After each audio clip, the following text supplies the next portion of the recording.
all coming from different directions, meet at a rural intersection. 4 people are killed, 2 others injured. WOWT 6 News is investigating all angles.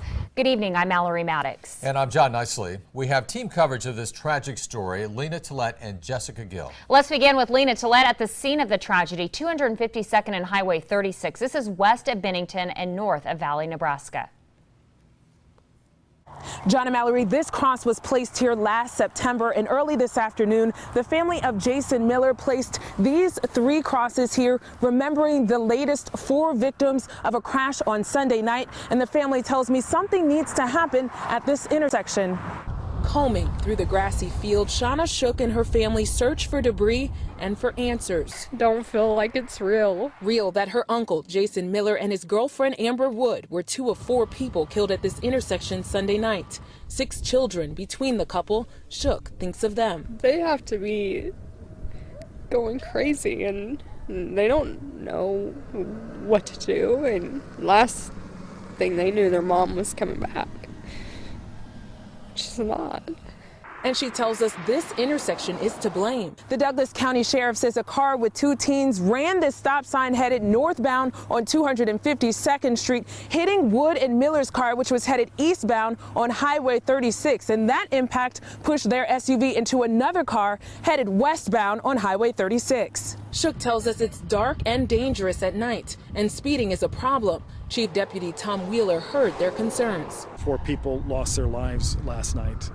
And it's not the first time that we've had an accident at this intersection. And in both cases, it involved a vehicle violating a stop sign and then being hit by oncoming traffic. The Nebraska Department of Roads will now investigate. Meanwhile, still rummaging through debris, Shook finds Wood's to-do list lying in the grass and vows to complete it. If something's not crossed off, I'll take care of it for her.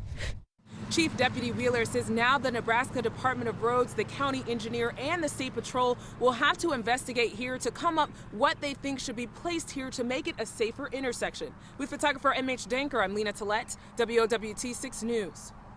The 4 victims killed are again Amber Wood and Jason Miller. In the other vehicle, John and Doreen Prusa of Howes, Nebraska. We'll hear from their family coming up at 6:30. Lena referred to a deadly crash at the same intersection last September. In that tragedy, 36-year-old Ryan Bolman of Bennington was killed. The driver who ran a stop sign, Kyle Swatzel, pleaded no contest to misdemeanor motor vehicle homicide and will be sentenced on May 14th.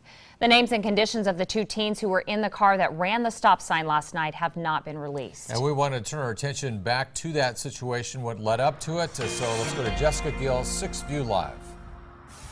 Guys, obviously a lot of talk about how dangerous Highway 36 is, especially at night. We're told it's a very poorly lit area. It's very dark, and depending on which way you're coming from or which way you're headed, there may not be a stop sign for miles. Now, there is one behind me at 252nd Street. That's where the accident actually took place. But the only warning of that stop sign, at least from what we found, was this yellow sign here. This was actually the direction the 2 teens were headed. That's northbound when they ran that stop sign behind me. So with very little light, seemingly not a good area to be traveling when it's dark out. Reporting live, I'm Jessica Gill, WOWT 6 News.